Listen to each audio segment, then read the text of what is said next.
बिस्मिल्लाहिर्रहमानिर्रहीम। ये छोटा सा बच्चा पूछता है कि हम कब तक मारे जाएंगे? जब तक तुम्हारे घरों पे अलम लगा हुआ है मारे जाओगे। जब तक तुम अली व वलील्लाह का कलमा पढ़ोगे तुम मारे जाओगे। किसी ने जबरदस्ती तो तुम्हें अलम नहीं लगवाया। हमें समझने के लिए हमारे दुश्मनों को मेहनत करना पड़ेगी। अगर हमें समझ लें तो इनके मसले हल हो जाएं। हम दुश्मनियां मोल लेते हैं इसलिए कि दुश्मनियों के बाद अली को पुकारने में मजा आता है।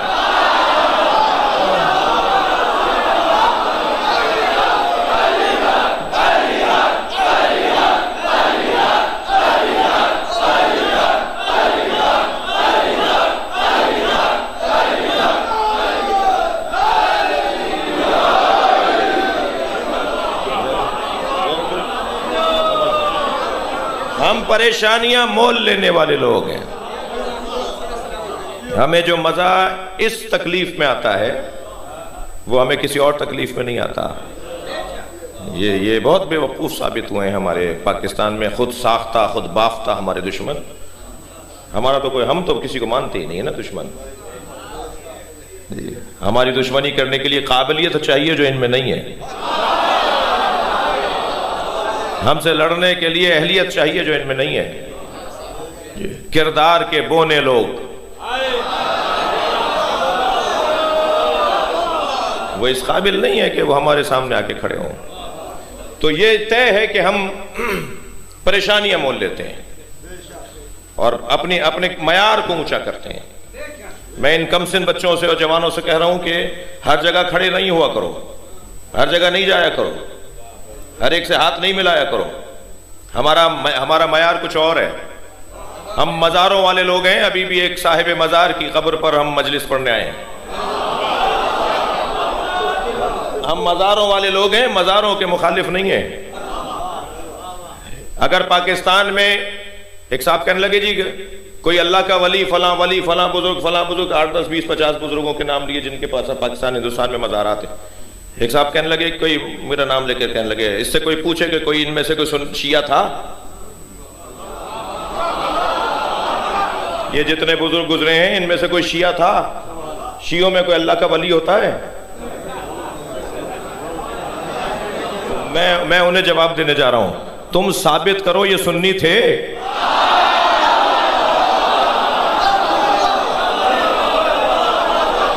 क्या बात हुई?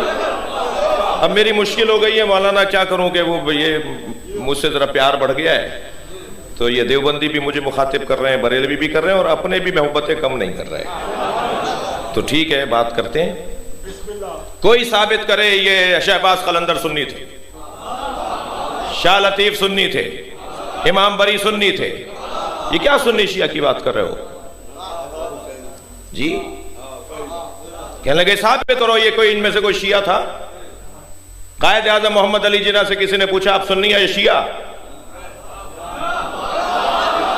तो कायद आज़म ने बेसाख्ता फरमाया मैं असरे मुस्तफ़ा का मुसलमान हूं।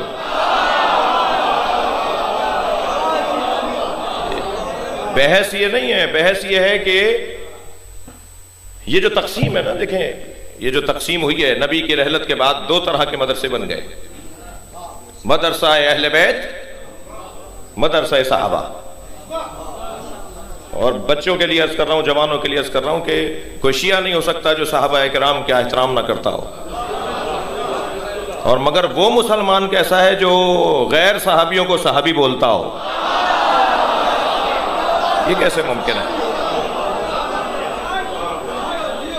तो हमारा मयार, जो जुमला मैं अर्ज करना चाह रहा था, हमारा मयार इतना ऊंचा है, हम इन मज़ारों पर ज्यादातर नजर नहीं आते इस माना में कि हमारे यहाँ इख्तियारात वहां नहीं है। तो इसका ये मतलब नहीं है मज़ारों को नहीं मानते। हमारा मयार बहुत ऊंचा है। हम जब चाहते हैं नजफ चले जाते हैं।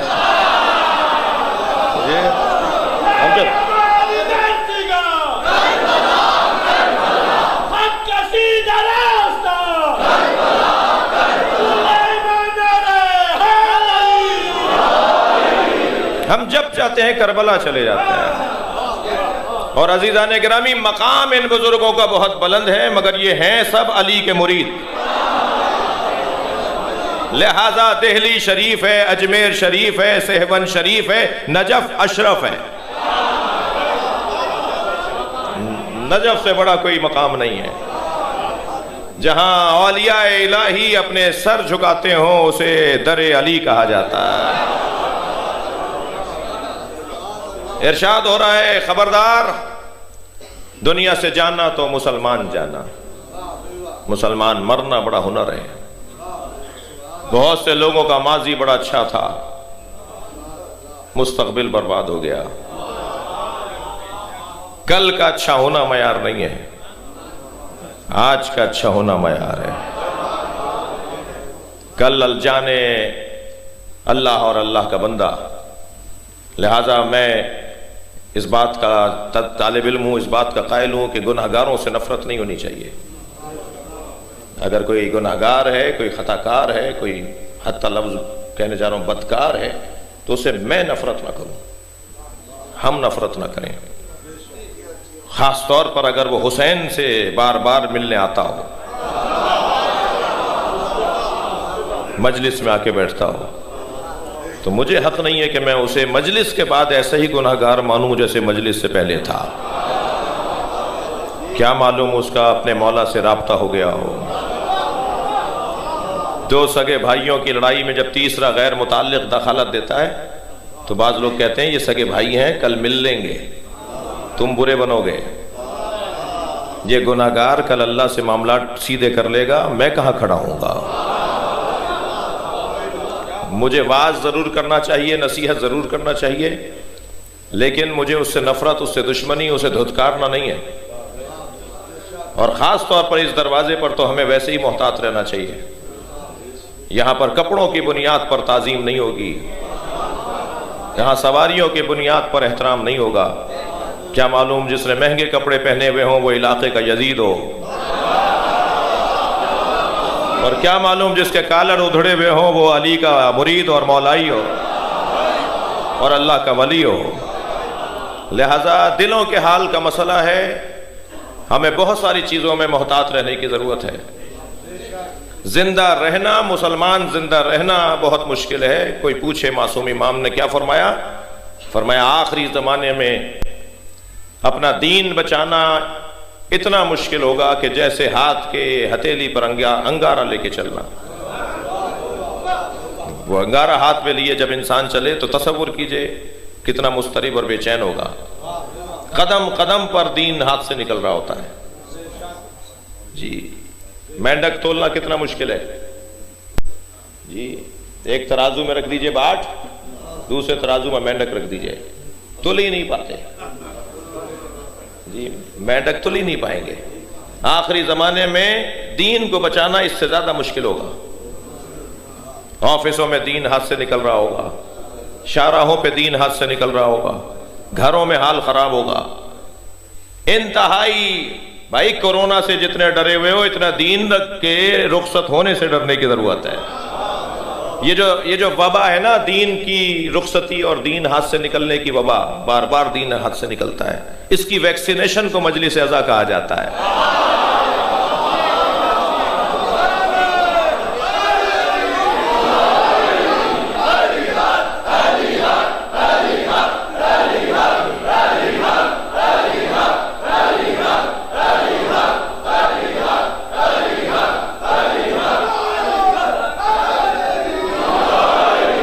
तवज्जो कर रहे हैं आप? ये इस वक्त मैं और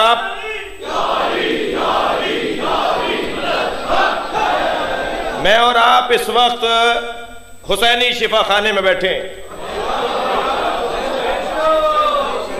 एंटी बैक्टीरिया का वैक्सीन करवाने आए। ये जितनी देर आप मजलिस अज़ा में फर्श अज़ा पर बैठेंगे इतनी देर फरिश्तों के साथ बैठ रहे हैं। हाँ, अल्लामा मजलिसी ने बिहार में रिवायत लिखी है, जब हुसैन का जिक्र हो रहा हो, जब नबी और आले नबी का तस्करा हो रहा हो, चंद लोग जमा होकर अहले बैत का जिक्र कर रहे हो, तो अर्श इलाही के फरिश्तों को इजाजत दी जाती है कि जाओ इनके साथ जाके बैठो, तुम्हें वो लुत्फ आएगा जो अर्श पर लुत्फ लेते हो।